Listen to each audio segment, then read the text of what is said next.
Hello, hello. Good morning, everybody.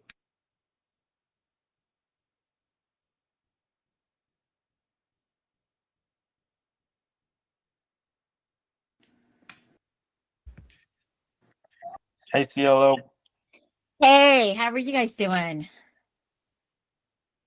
Not too bad. Still waking up a little bit. Oh, is that why everybody has their their nobody turns off their cameras? And can I tell you something that's really cool about this? Ah, there you are, I handsome. know. I'm trying to be Come like you. on.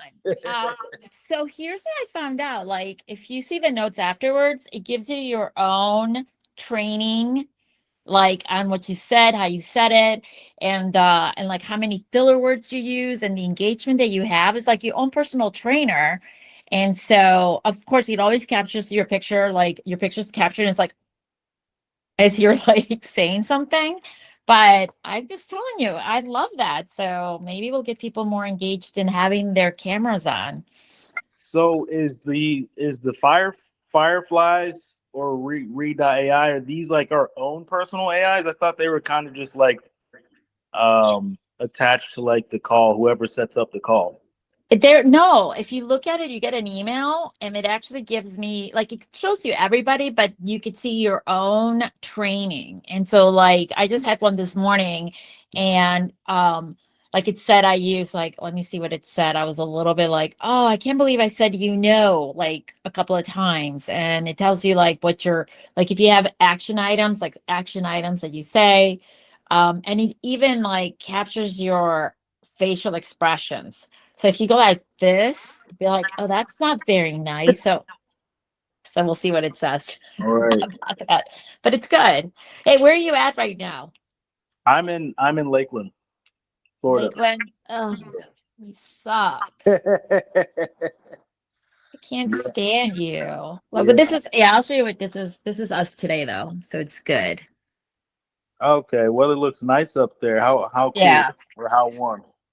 Well, it's nice like in the 70s, but don't worry. Perfect. We Perfect. have like big storms coming tonight. Yeah, I think we So got some storms coming too, I think, but we're 100 degrees, man. We're gonna be like this till like September. It's not fun. And it's not. 100% humidity. Oh, stop it. It's wet. It's Stop it. nasty. It's nasty. It's definitely. Yeah, no, it's definitely like that. So, but it's, I have my sister-in-law, or my ex-sister-in-law, but she's Hey still my everybody, sister. we're gonna get started here. We'll give one more minute. So we'll give till 10:05. Right. Is that Matt? It is. I'm behind the camera, so you can't see me right now. Okay. So no, so I just wanted to let you know that I talked to my team members, and Kiara's going to be able to join. And then the other team members are, two of them are working and one of them is doing a showing. But Kiara and I will be taking notes and then sending those notes to the team. And then, like we said in our last call, just we're going to figure out how we could all participate. And if we can't participate, those who participate are able to share the notes. So these are not missed opportunities, learning opportunities. So hopefully we'll be getting people more engaged. The Ohio team to represent. It's Team Ohio. That's what I've decided it's going to be. Going to beat your asses out in Texas and Florida. You better come with it. Oh, I'm coming with it, darling. Oh, there's Kiara. Kiara, did you just jump in? Oh, I just saw her come in. Yeah. Bring it, please. All Don't right, say that to a so we'll Latin go and woman. get started. First thing I wanted to do is just kind of field any questions that anybody had. So, anybody online have any questions for me specifically as to growing your business, or how to grow your business, or anything of the sort? Go ahead and ask those. I'll write them down so we can make sure we get those answered for you. Anybody have anything?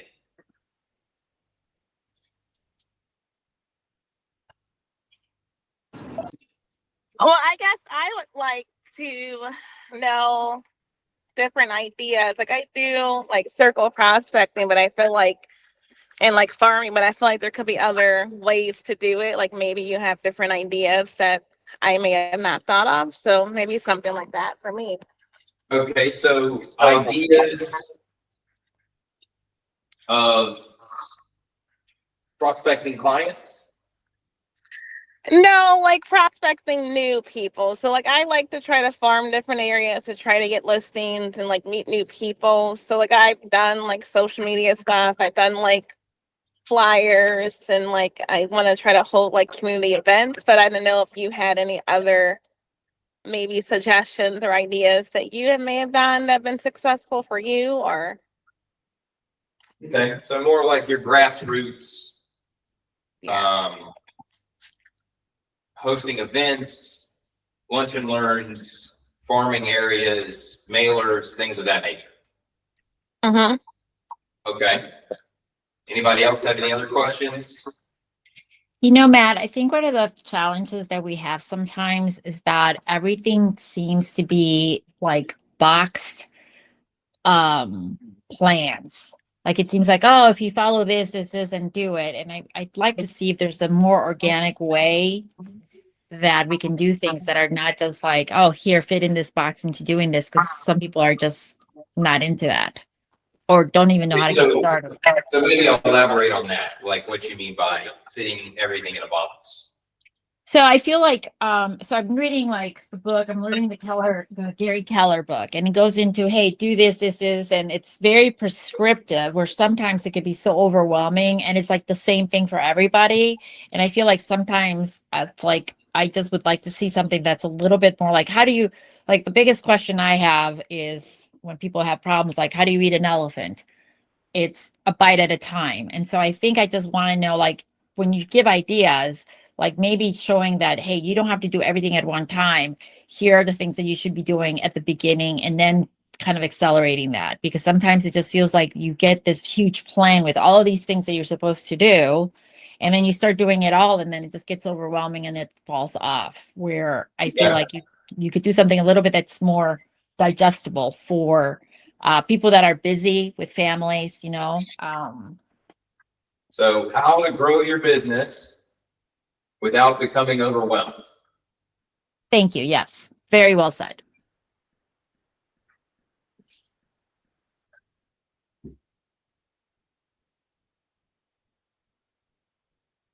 Anybody got anything else? I could pitch this in. Honestly would like to see how I could automate my business. Pretty much being able to take care of things without me being there, systems that could work for themselves. So how to make your business more efficient. Yes.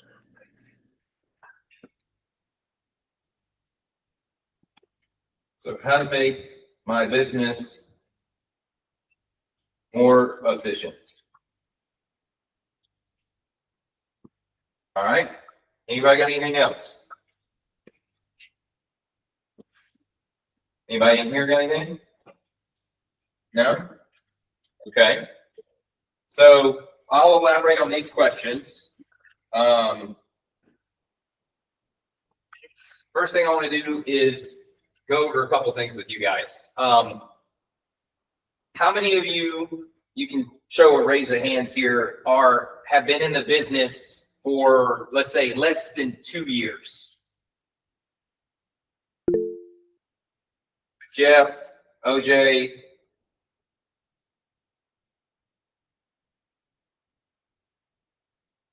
So just Jeff and OJ? How many people leave in house here? Let's see.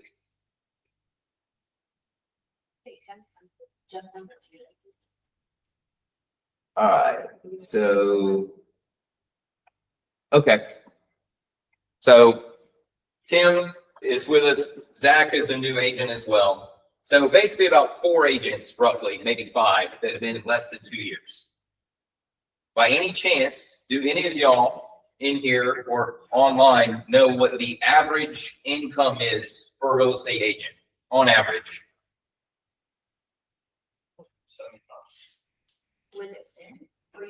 Like just average income for an average agent. Anybody know what that is? 20,000. It's about $48,000. Okay. In Florida, they said it's $48,500. So the average agent closes about 5 deals a year. Okay. And they make about $48,000. Not a lot of money, right? That's basically like working at Target. I mean, maybe you make less than Target. I don't know. I don't know what they're paying for. But what's the minimum wage now? $20 now, or is it 18? I don't know. So what I want y'all to understand is that if an average agent is closing 5 deals a year and they're making roughly $48,000, that's not going to be sufficient for you to make a good living, right? Today, if you make $50,000, you're just almost at poverty level with the cost of goods, right? So what our goal is for you guys to have a good living, right? We want you guys to be able to have a good life and be able to make a good living. Now, I understand that money isn't everything, right? We all know that money can't necessarily buy you happiness, but it can also make your life a lot more comfortable, right? Money's like air. You have to have it to survive. So what we want you to be able to do is to have a minimum expectation from our team of 12 closings a year. Okay. Now, obviously, I know that Zillow gives you the haircut of 40%, right? So doing 12 closings probably is only going to net you about the same $48,000 because of splits and everything like that. That's why we set that as a minimum expectation for the team.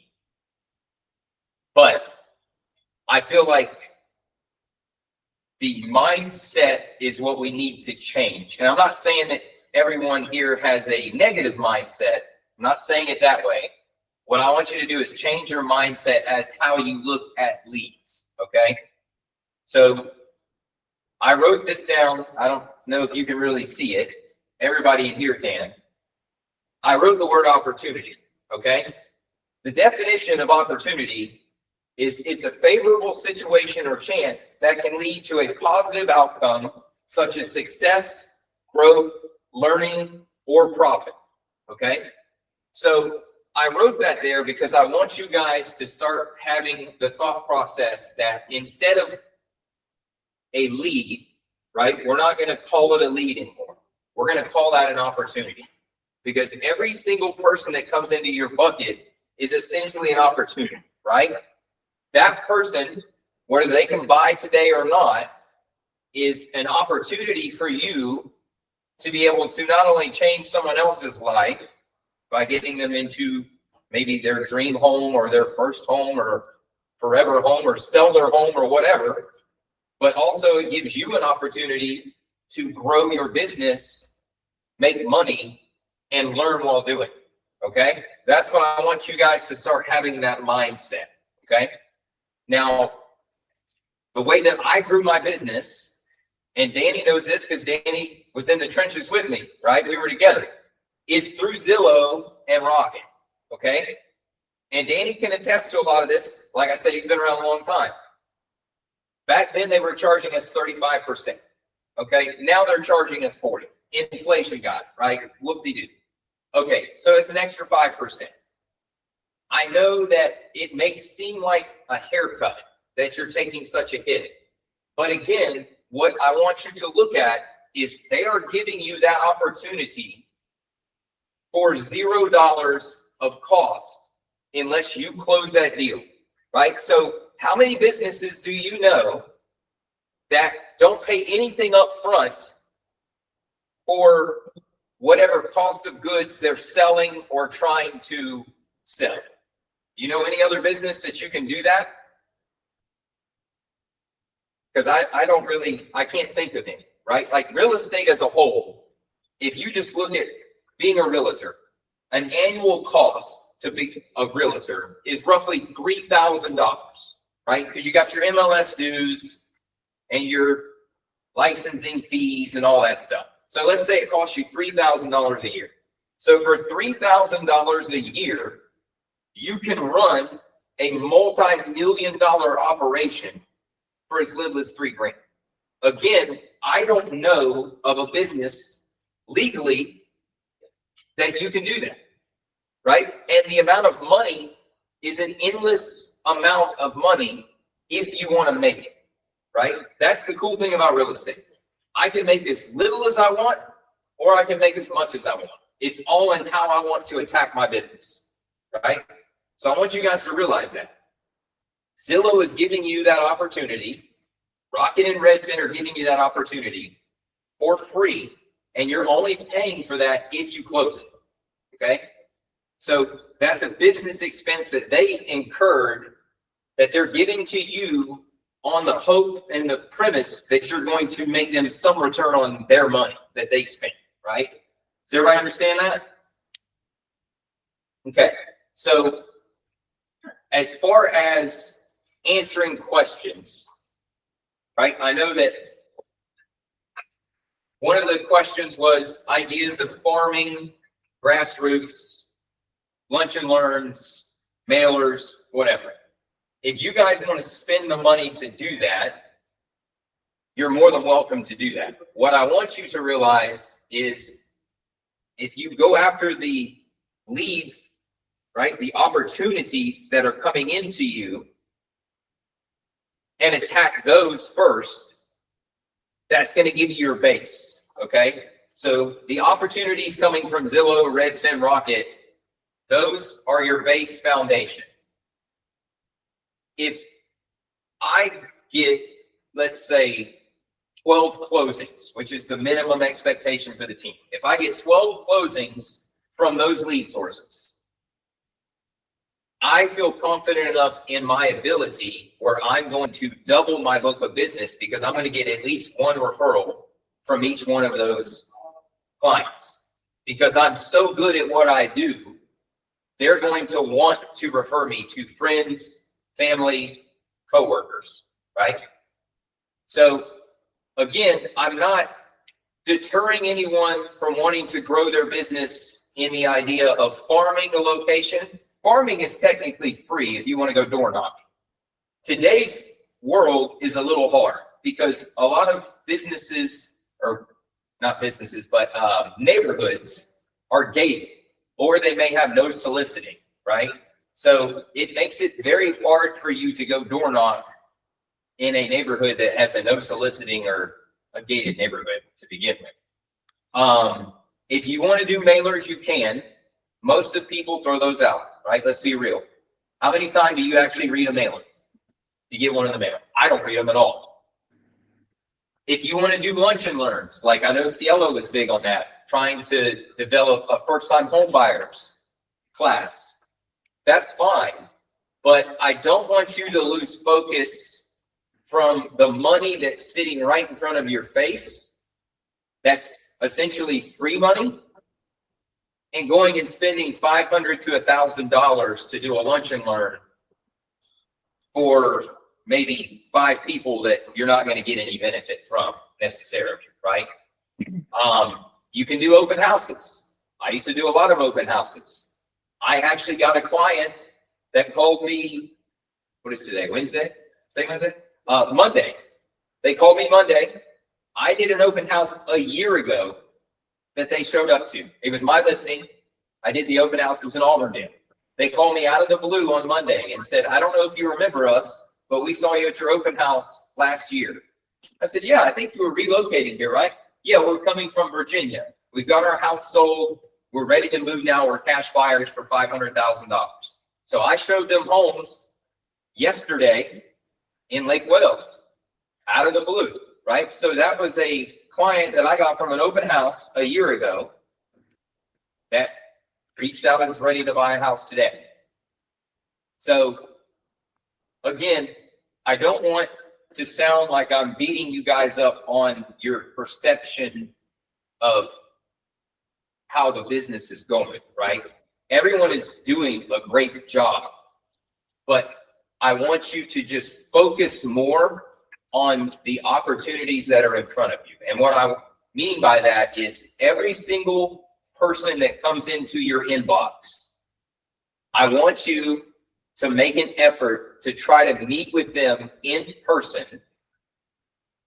within 24 to 48 hours. I don't care if they're pre-approved. I don't care if they have another agent. I'm not going to ask any of those questions because I don't care. I want to get in front of them because if I get in front of them, that is an opportunity that is there that I would have never had if I didn't get in front of them, right? If you don't get in front of them, you never have the chance. Again, let's be real. Agents suck. Cielo knows this firsthand because I had an hour-long conversation with her yesterday about an agent that told her clients to F off, right? That is the world we live in. If we are surrounded by mediocrity, which is obviously there because the average agent only does 5 deals a year, right? The best way to grow your business is get in front of people, even if they've met with another agent, because when you show your value, it is going to automatically supersede anything that they've seen, and they're going to want to use you because of the value they see you bring to the table over anyone else that they've spoken to or met with. Does that make sense to everybody? Right? Yesterday, I met with some clients. The mom came with her son and his girlfriend. The mom was running the show, right? The son and the girlfriend barely spoke 10 words. I had to pry out of them to get a conversation. The mom was running the conversation. When I started having a conversation with the mom and going through the process and the steps of what they need to do and how they need to do it, and giving them the product knowledge of not only the house, like what to look for in the house, the over improvements that were done in the house, right? Like I beat this house to death. It was a brand new house. It was a beautiful house, but they over improved it. So they wanted $475,000 for a home that's worth about $450,000. It's not going to appraise. I was very real with them and told them that up front. But the mom was so turned on by the fact that I was able to be upfront and real with them and just tell them the truth that they all brought their walls down. And now they were asking me for recommendations for an AC guy and a grass guy and all this different stuff. So when I left there, they continued having conversations with me via text because they were so excited about all the information I was giving them. Danny, you got your hand up? Yeah. Was that the first home you met them at that you were having this conversation? And then also, was that buyer named Nathaniel? No. Okay. It was the first home. It was a real-time touring that came in. It actually came through a text message because for a while I was only getting phone calls. It came through as a text. Nobody clicked it, so I accepted it. It was a $475,000 home in Auburndale. The client's name was Marshall Mott, I do believe. But I simply texted him, which is the process I've had everybody told you to do. Text them that you're working on confirming the showing, right? The minute I got it confirmed, I called him physically and had a conversation with him, right? I told him my name, who I was with, and then I would be the one meeting him at 5:30 last night, right? Look forward to meeting you at 5:30. I also asked him, were there any other properties that he wanted to see while we were out? He said no. I did not ask him if he was pre-qualified. I did not ask him how long he had been looking. I did not ask him if he is working with a realtor because I don't care. I want to get in front of this guy, right? That is what I want you guys to start thinking about and changing your mindset as to, I don't care what's going on with any of these people. If they filed bankruptcy yesterday, I don't care. I'm still going to meet with them today because I need buyers tomorrow, just like I need buyers today. And if they can't buy today, if I show them how good I am at what I do, they're going to want to refer me to friends, family, and coworkers, right? So these are the types of things that I want y'all to understand. Yes, you can grow your business through farming, mailers, lunch and learns, classes, however, right? And I don't want to deter you from that. Again, I'm not saying it's a bad thing, but I think we all lose focus on the dollars that are sitting right in front of us, right? So I know OJ asked earlier, I think it was OJ, or nope, I'm wrong. It was Kiera, how to grow your business without becoming overwhelmed, I think, correct? Am I wrong there? No, I was the first one with the farming and stuff like that. Okay. So again, if you guys want to do that, fine.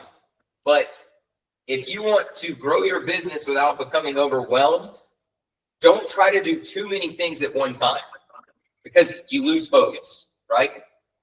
Think of it like any other sport, right? If you lose focus in a sport, you're going to not excel in that sport because you're not focused, right?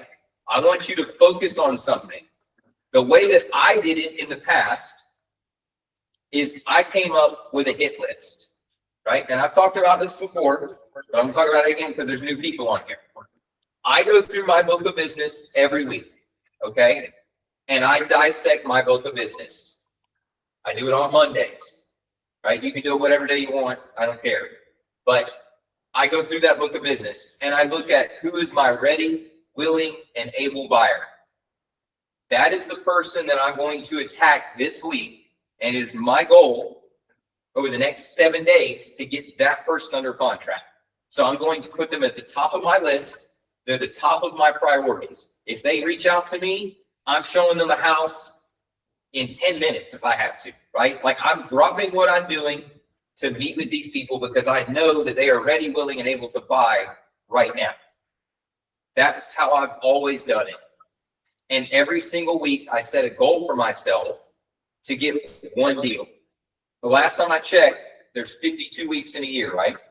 So that gives me 52 deals a year that I'm getting, right? Now, out of those 52, not all are going to close. It's inevitable. You're always going to have deals that fall apart. But I feel like I've got enough knowledge now that I can tell if the deal's going to work or not from the get-go. Does anybody have any questions? I know Pam is very successful at doing that because she's told me she's been doing that. Pam, are you there? Yes, sorry, I couldn't get off mute. Yes, No worries. I did that last year and it worked really, really well for me. I didn't get one a week, but I came pretty close to getting one every 2 weeks. So I feel like I still do the same thing now, and that really does help you stay focused on the people that you really need to capture. And I agree with you, Matt. You have to get in front of the person. I don't ask any financing questions at all until I get there, unless they bring something up. But still, I agree with that 100%. Okay. So now I know, Pam, you said last year you tried that. You got a deal about every 2 weeks, but you were also a new agent, right? Right. That was my first full year. Yeah. So how many deals did you close again last year? 29. 29. Okay. This year, how many deals have you closed? 13. I'm a little 13. short this year, but hey, it's picking up the last half of the year. Yeah.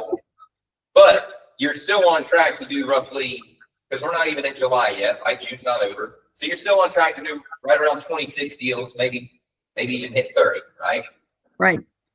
So again, guys, I want y'all to realize I'm asking Pam because she's a new agent.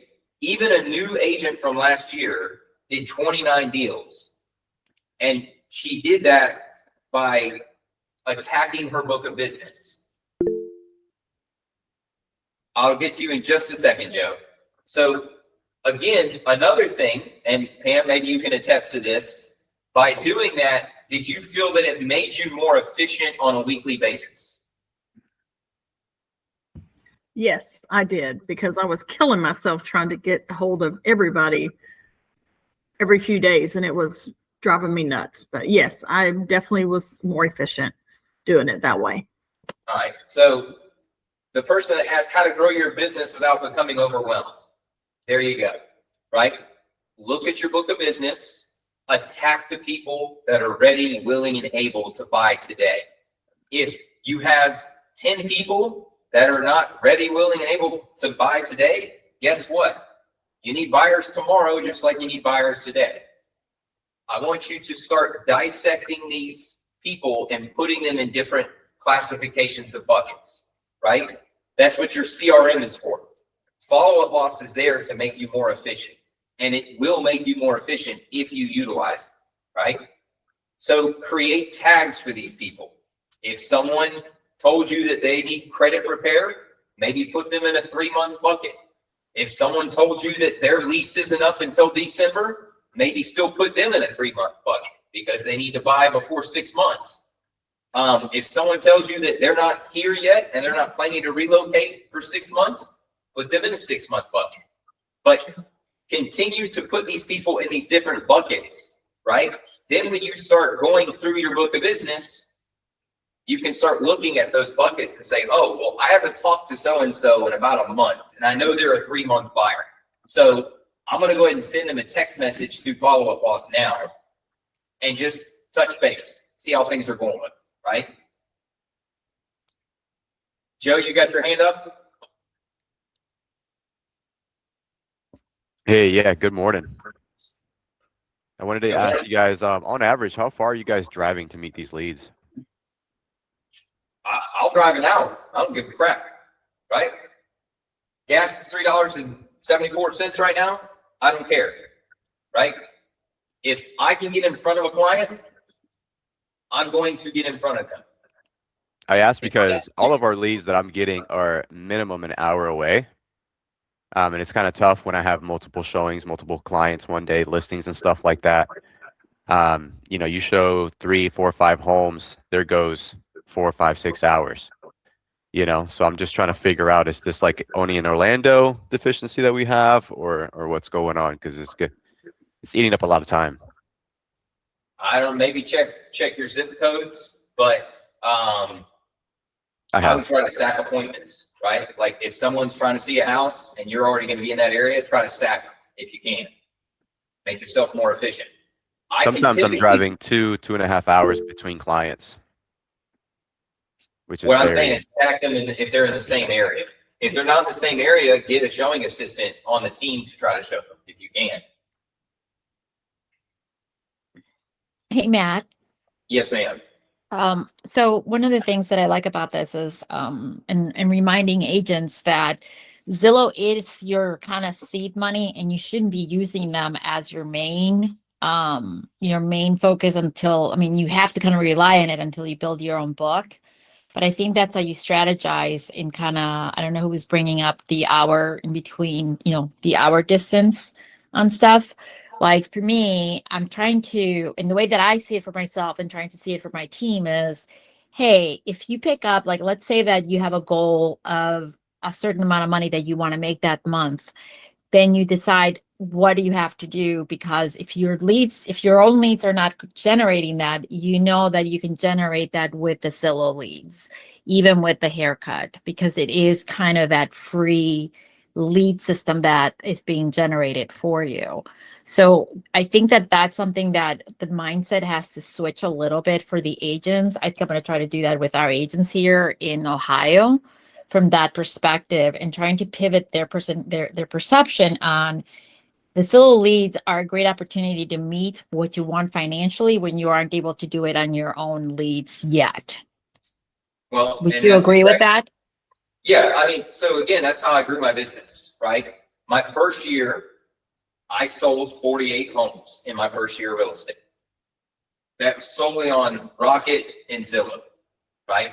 But I was getting in front of every single person I could to do that. So I didn't care necessarily about growing grassroots. I was trying to put gasoline on the fire. So after my first year, Year 2, I sold 52 properties. Okay. Year 3, I sold another 50 some odd properties. I was selling 50 plus properties every single year when I was on the teams that I was on. After my 3rd year of doing that, I was able to slow down on the Zillow and Rocket leads because I didn't need their leads anymore, because I had built myself a book of business that was strong enough that I was getting referrals and repeat clients from that previous book of business, right? So my first 3 years was hustle 1,000 miles an hour, right? Get in front of as many people as possible. After 3 years, I was able to start slowing that down and making my business more efficient. Someone asked about that. That's how I made my business more efficient. Today, as a team lead, me, Sam, and Angel, right, we're helping to manage 60 plus agents. I'm also running 5 other businesses, right? I rarely take a lead. The only time I typically take a lead is when someone doesn't take it, right? I'm going to close $10 million every single year without taking a lead.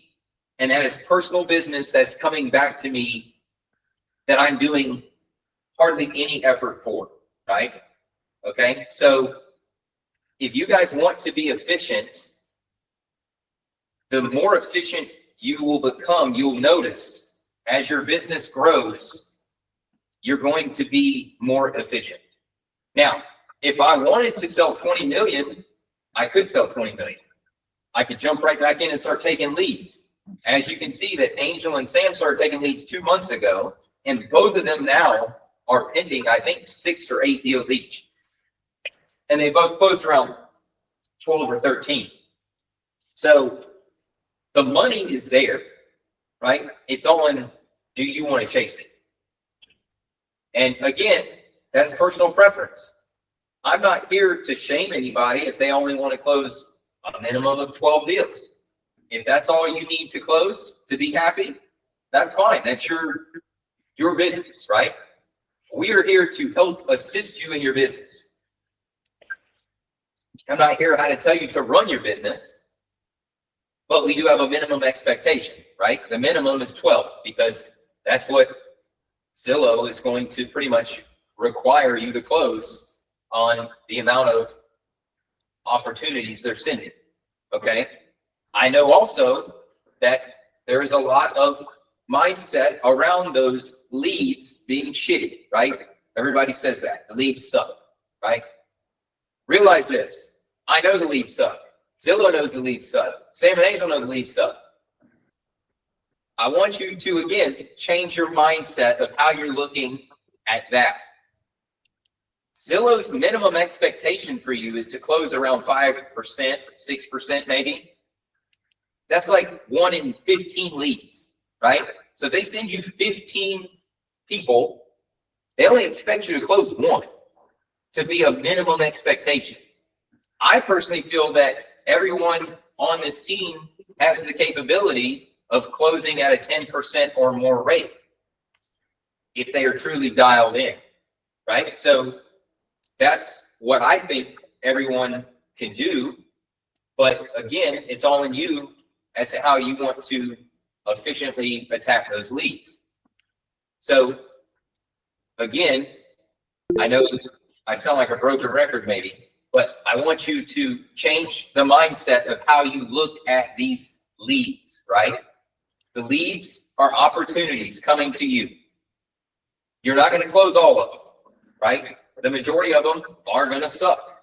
But again, my goal is to get in front of as many of those as I can, because when I do, it opens more doors of opportunity for me in doing so, right? If they don't pan out, oh well, they don't pan out. If I wasted an hour of my day, I would have much rather wasted an hour of my day going to meet a client that I had an opportunity with than cold calling 200 old leads that are going to tell me to go to hell and hang up on me, right? That's just me. Danny, you got your hand up? Yes. I actually, here's where I'm getting stuck, or I can see myself getting stuck, is I realize that is that I only make money in this business if I'm actually out in front of people, showing houses, meeting people, or going to listing appointments. So I'm like, I'm only making money if I'm actually in front of these buyers or sellers. So where I'm getting irritated is the little tiny things that pop up, the little admin tasks, or like these little tiny things, and they kind of add up. I realize if I don't get out of the door by a certain, like if I don't get out of my house by a certain time, I'm going to get tied down in like these little tiny tasks that kind of stop me from setting up my pipeline for the following month. So I'm just trying to figure out, that's where I'm kind of getting stuck. And the only real fix I can kind of see to it is possibly adding in my own, like maybe virtual assistant or someone that can just kind of answer the emails or tag this for signatures, just something in between. But I'm curious to see what's working for you or maybe some other producers on the team. Okay, so good question. Can you elaborate maybe on what type of administrative tasks or things those may be? They're just like, so I know we do have a solid support and admin team in place. So they're like, obviously they're great.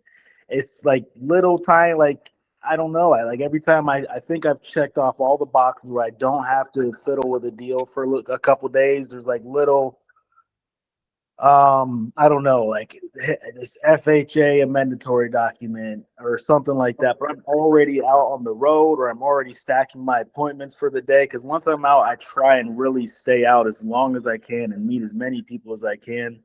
So like those type of things, but they kind of add up one day where they're enough to kind of keep me tied in front of my computer for the following day or something like that. I don't know how is that.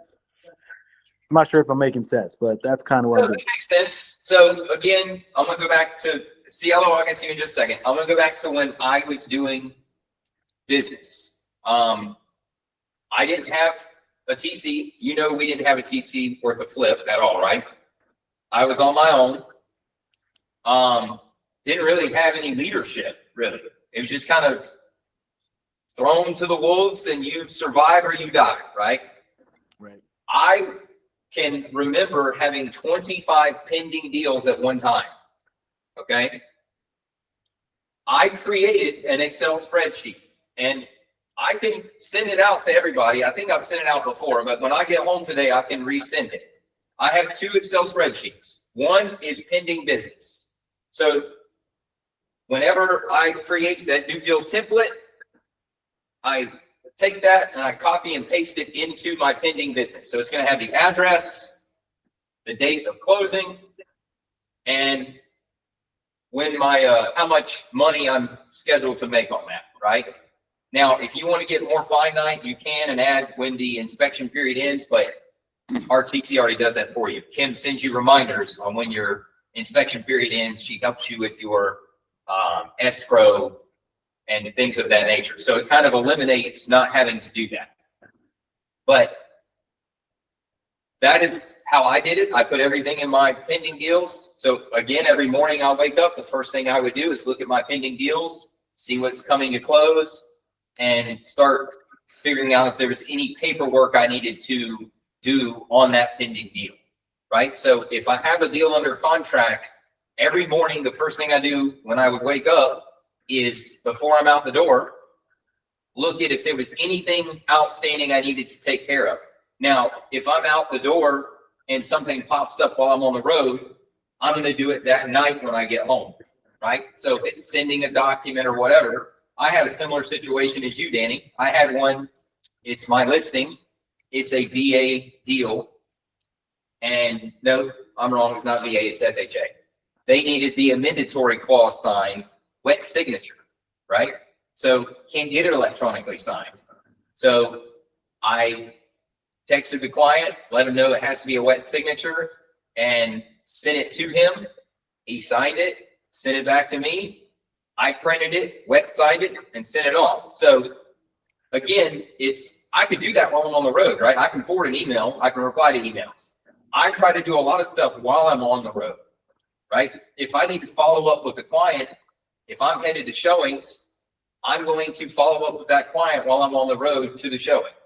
If I need to send an email, I'm going to send it later that night if it's something that's important and pressing, right?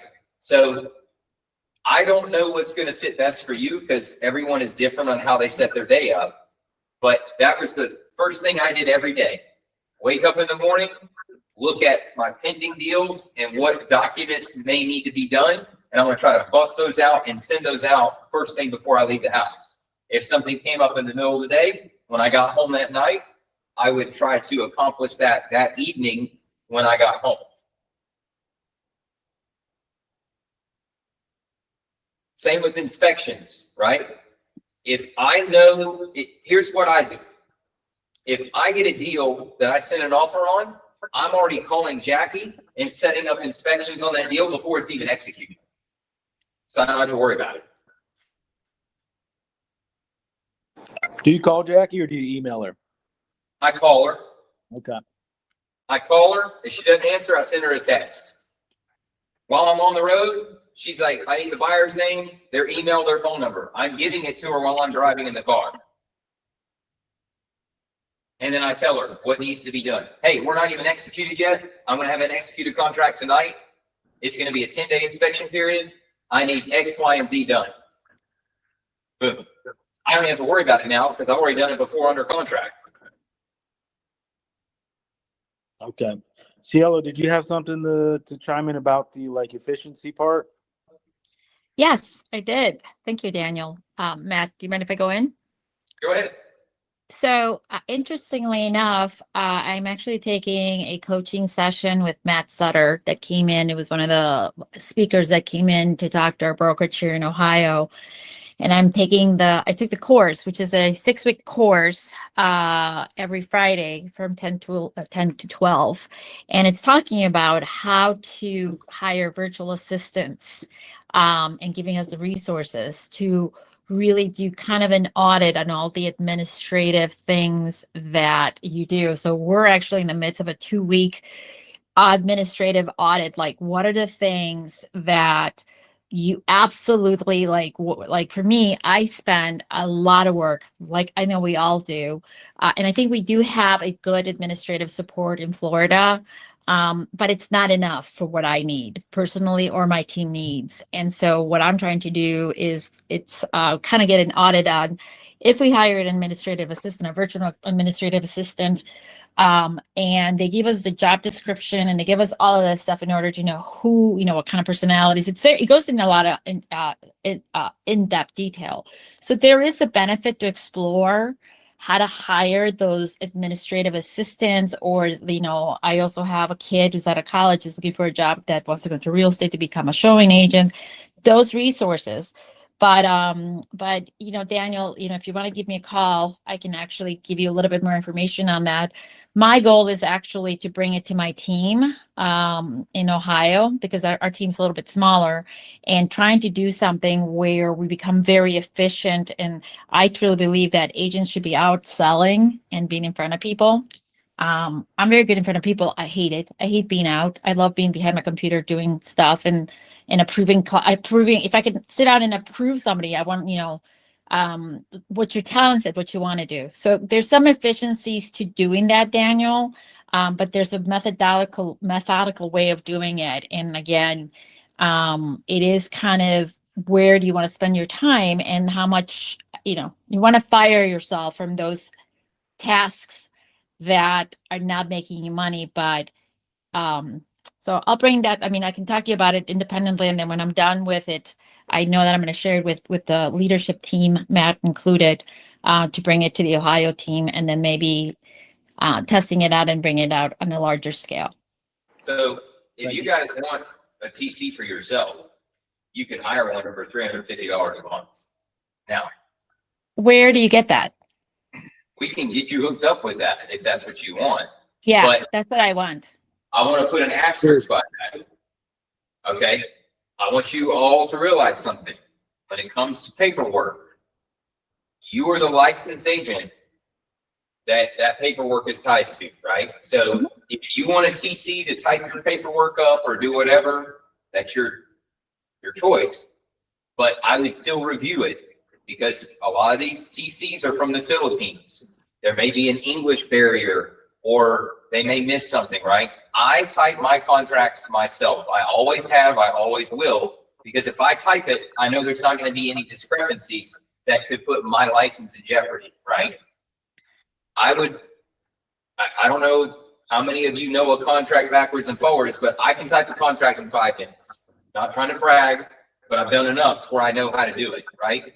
If you don't know how to do that, maybe spend an hour a week or an hour a month learning the contract and typing it up until you get more efficient at it, right? So If Matt, you I want- totally agree. I totally agree. I totally and absolutely agree with you that you're always neck to choke. And you have to remember that you are the neck to choke. And so that it is not giving your responsibilities out to somebody else. It's doing those tasks that you are reviewing and submitting the things. So for me, when I have to go in and, I've had I had yesterday a situation where even our administrative assistants who are great, are the people in Florida, they sent the wrong contract, the wrong purchase agreement to my title company. And they're like, it doesn't seem to match. And so the title company is texting me, they're emailing me, they're emailing the team, and it finally got figured out. So yes, there's going to be errors that's going to happen, even if you're for the Philippines or even your team in Florida that are really good.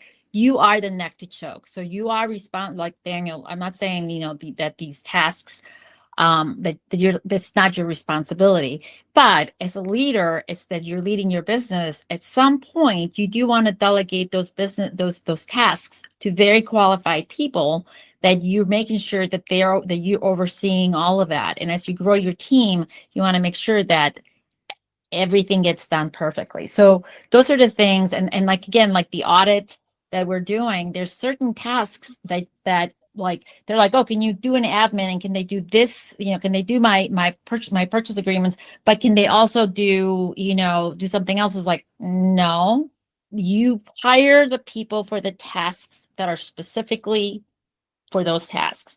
And again, it's not for everybody, because I feel like for me, I want to grow the Ohio team to be very large. And I want the people that are out there doing stuff, I want them selling and closing deals and making it as easy for them.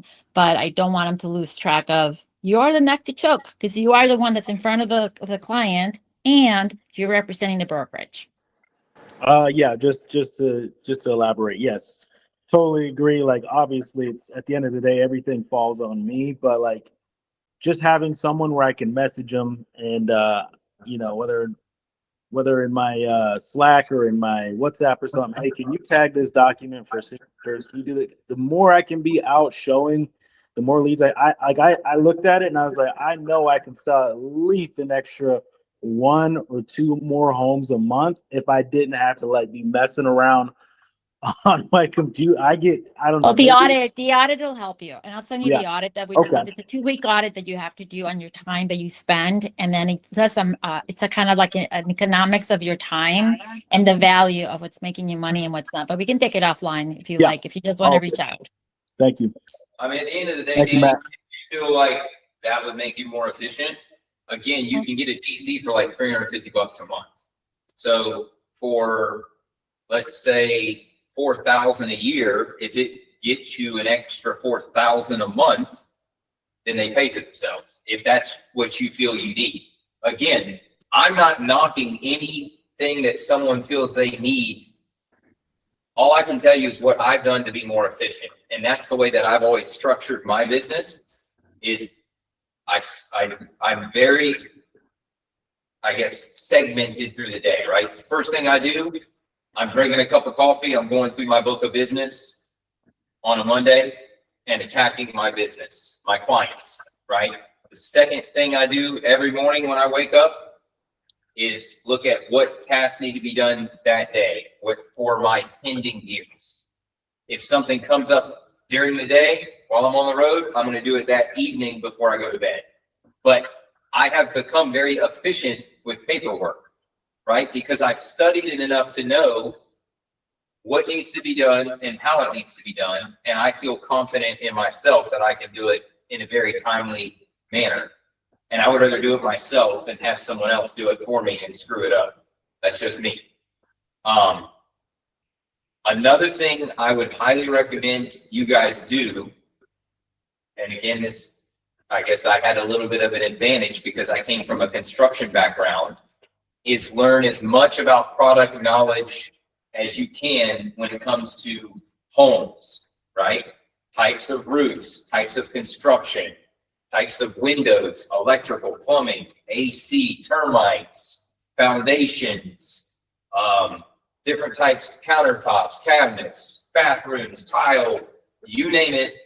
I've studied that, right? That's how I get better at what I do. That's how I hone my craft, right? So when I walk into a home, just like yesterday, I pretty much told them, I guarantee they spent somewhere around $70,000 of improvements on this home. They've actually, what they've done is what we call in our world, over improve the home, because it's not worth what they've done to it. So they are not going to get a return on their investment, unfortunately, if they try to sell this house, because it won't appraise. But I feel very confident in stating that because I know what those things cost. But again, how do you get better at something? You practice it, right? Every sports team in the world that's got professional athletes on it, those athletes practice every single day, right? That's how you get better. So the best way that I can tell you to get better at your craft is to practice it. Get in front of people, right? So again, sometimes you may think you're wasting your time because you drove an hour to meet a client that already had another agent, or their credit's 400, right? Don't look at it as such a negative perspective. Look at it as the positive. It allows you to get in front of somebody, right? An opportunity that if they don't pan out, maybe they have someone that they'll refer you to that will, and it helps you to hone your craft and get better at what you do because you're practicing that by getting in front of those people, right? That's the type of mindset that I want you guys to have. Positive energy brings positive outcomes. If we always have the black rain cloud over our head, right? The leads suck. Everything sucks. I can't do this. I can't do that. If you have that mentality in your brain that you can't do something or something is always shitty, the outcome is always going to be shitty, right? So that's all I'm trying to do today to help you guys to learn how to grow your business, is to get in front of every single person you can as consistently as you can. And I promise you, your business will start going in a positive direction, okay? If you can time block your day, that will also help you. I know that sometimes a showing may pop up out of nowhere, right? And you just have to leave and go show a house. I'm not saying to not show a house because you've time blocked your day to call 10 people, right? But I think we could definitely be more efficient if we time block. Does anyone know what the minimum expectation is of the team per week on phone calls? Angel talks about it every Monday. Anybody know that? 50 a week. 60 a week, right? Last time I checked, there's 7 days in a week, right? 60 phone calls is less than 10 a week, right? Guys, if I'm headed to a showing, I could make 2 or 3 phone calls while I'm headed to a showing, right? I'm in my mobile office. So I feel like there's a huge disconnect in the amount of phone calls we're making and the outcomes, because the more calls I make, the more opportunities I create. If I don't make phone calls, I don't have opportunities, right? If I just sit at my house and wait for my phone to ring, I'm limiting my opportunities. So that's one thing I want to challenge y'all on, is making phone calls. Get comfortable with being uncomfortable. Wayne says that all the time in this office. Cielo, me and you had a conversation about that the other day, and you tried it, and it worked out for you, right? Well, they were so nasty that I was like, fine, let's play. So again, the more that you can grow, the more your business will flourish. And if we're not talking to clients, if we're not meeting with clients, we're not growing, right? Like I said, just like with the sports, you name the sport, doesn't matter what sport it is. If you don't practice, you're never going to excel. Does anybody have any other questions? Anything that we haven't discussed that they wanted discussed? Me. I wanted to piggyback on something about the hit list. I got on the phone with Pam like last month because Pam is always crushing it, and that's exactly what she told me. And she said that you taught her, which was every week create the hit list, pick your top 1 to 3 people that got to go down. I implemented that, and that helps for me. That helps quiet out a lot of the other noise about trying to 100% service every single lead that's in my CRM. It's like, no, let me see who's my top 3, 1 or 2 people, and it works. Helps me contract on average since that conversation at least 1 house a week. And then something else, since you brought up how you and I have been involved in this business for at least 10, 15 years. I'm just getting back into the agent side, so a lot of rules and everything have changed. But these leads are actually way more qualified than. I mean, we had to sort through 100 leads to be at that 3% predicted conversion every month. And so these leads are coming almost. A lot of them feel like laydowns. If they're not laydowns today, they're laydowns in the next month or 2. So it's just about nurturing. So I love these leads personally. The splits are a little bit more aggressive, but the output is also, chopped in half or 1/3. And then Beat up. go ahead. I mean, they're raising their hand saying, hey, I'm hitting enter. I want to see 123 Main Street today at 6 p.m. Yeah. Right? Like, how on top of that, Zillow sends the showing on your behalf, sets up the showing, and then you can click a button and they'll send the touring agreement on your behalf. And then also, Time that saves is immense. and I found that also, back in the day, you'd have to do a lot of the educating with these buyers. These buyers are usually coming, just to technology, AI, Google, whatever. They are they're much further along in this, and they've essentially done a lot of your work for you up front. Like, they're just more educated. They've already got ahead with pre-approvals, a lot of them, stuff like that. It's just kind of about, now it's just more, I'm learning, it's more about just bringing them into your own ecosystem, getting them with your lender who you've worked with, have confidence in. And I realize if I can get them to talk to 1 or 2 of my lenders and stuff like that, like the more in my ecosystem I can bring them, like the less probability they go anywhere. And almost 100% of the people that I've met with have all met with 1 or 2 agents prior to me. So just want to let newer agents possibly or whoever's trying to confirm if they have an agent on the first conversation, don't let that discourage you. Like Matt said, I probably wouldn't even care about that. I probably wouldn't even go into it because I'm learning it's just a lot of these agents are mediocre.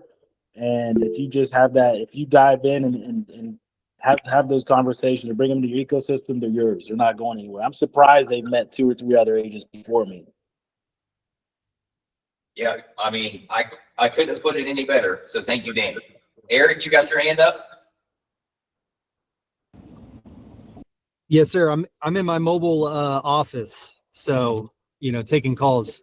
No, I just was gonna piggyback, guys. Like, I've been in the industry about 10 years. Started out just like Matt and Sam and Angel, taking leads, and sometimes the pain clients are the ones that give the best referrals. And the more work you put into it, it always comes back. I'm not even in Florida and still getting calls back for referrals that I'm making 25% referral fees on here in Texas, not doing anything. And those all came from lead sources. So You know, it can continue to feed your family for years to come if you put that effort in on the front end. So that's all I'm going to do. This was a great meeting, Matt. Thanks for doing this. Appreciate it. Yeah, man. I mean, Eric, like he just said, he sent me a client, I think it was last year. They were $1 million sellers that bought a $1 million home with me. And Eric got 2 referral fees. So how much money did you make off of that? Dude, I made like 8 or 9 G's just sitting here in my house.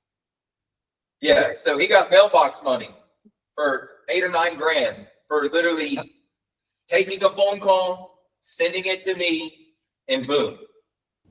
Free Yeah, money. I call it daycare money these days, Matt. Yeah. But again, guys, I want y'all to realize this. Think about what he just said. How many businesses that are legal, right? Legal businesses in the United States, can you make $8,000 to $9,000 for answering a call, sending it to someone else, and doing nothing else? I don't know really too many that do that. Can anybody name one? Because I can't think of one off the top of my head. The amount of opportunity in real estate is endless, right? Here's another thing I haven't even talked about. The amount of money that you can make just doing your own business for yourself. I'm not talking about clients. I'm talking about my personal business. Me and my wife have bought, fixed, and flipped for 10, 11 years. The amount of side money that I've made just from doing that, or the rentals we had, right? At one point we had 4 rentals, and we had 3, now we're down to 2. I know Deanne has talked numerous times about the Airbnb rentals that her and Chris run. I don't know if she's on this call, but there's so many other facets of income from real estate that you can have that offer endless amounts of opportunities and money that can build wealth that you can't even think about, right? Like there's no other industry that you can build the amount of wealth that you can with real estate and not even have to go to school, right? You don't even have to have an education. There's doctors, those clients that Eric sent me, the husband was a doctor.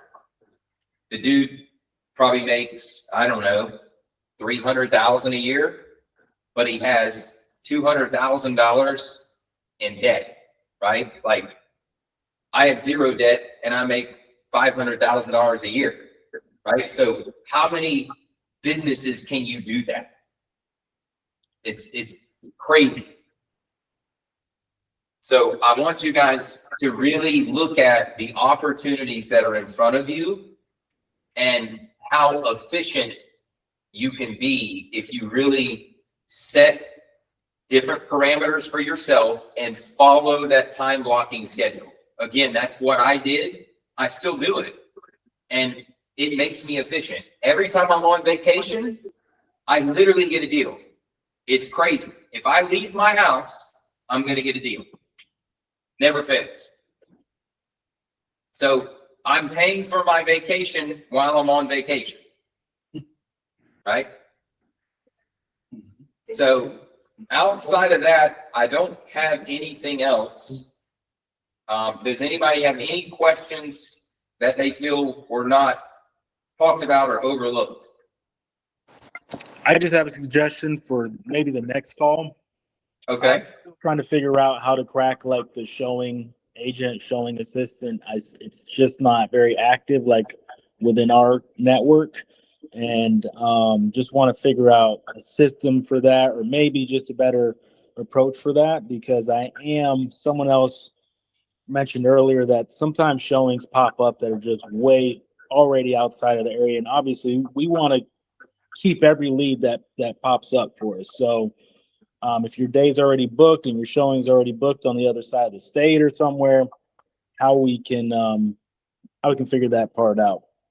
So the easiest way that I would suggest is refer it, right? Go on Zillow, find the top agent in that area, call them, tell them you have a client for them, and you want a 25% referral fee on it. Pass it off to them, get 25%, and don't even have to leave your house.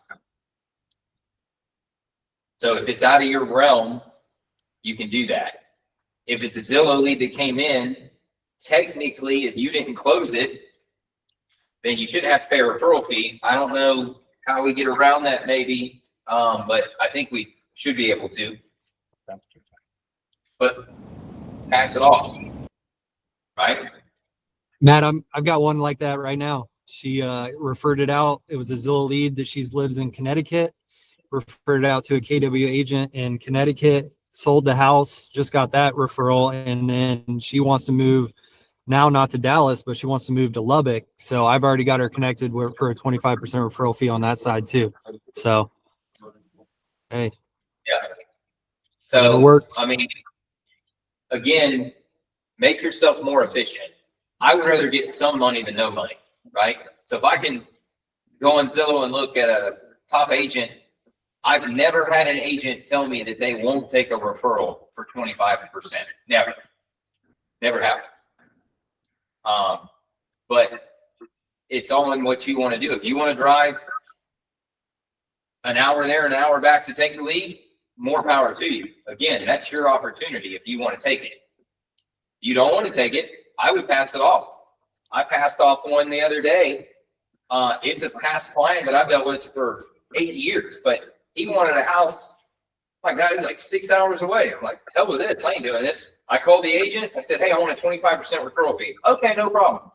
I got a check in my mailbox the other day for $800. I didn't do anything for it. It's free money. So again, it's all up to you how you want to do it. But I try to just look at if I can make a little amount of money for doing nothing. Sometimes that's better than making more money, but taking up more of my time. Like you said earlier, Danny, right? Like the time I took with that client to drive 6 hours to make $3,000, I might could have stayed home and made $9,000 taking a lead that came in that I might have missed. But I still made $800 and didn't leave my house. I was drinking my coffee in my underwear, right? It's free money. Yes. I mean, more like if I'm already booked up for today and maybe tomorrow, but I don't want to turn off. I don't want to pause my leads, my Zillow leads. And I want to make sure I'm still accessible for a lead because they do pop up. If it's nine, let's just say it's 9 o'clock in the morning right now, a showing request will pop up for 10:30 today or 12 o'clock today or something like that. And, Blame it on the seller. Blame it on the seller. Yeah. Reach out, say, hey, let me see what I can do, right? Knowing dang good well you ain't going to set it up. Give it 20 minutes. Text them back. Danny, what's up, man? I reached out to the seller. Unfortunately, we can't get in on that short of notice, but they said we could get in tomorrow morning at 9 a.m. How does that sound? How are they going to know anything different, right? Well, sometimes sometimes when Zillow sets the tour and they're like, oh, you've been confirmed, and then you cancel it to change it, they do inform them like, well, it was already confirmed. Like that's a little bit of a pushback that we get on our end when we're trying to work leads like that. Okay. Well, if it confirms it automatically, Does. then like if it's a vacant house, then there's not much you can do there. Well, If it what I hasn't do, I confirmed it yet, actually that's when I would blame it on the seller.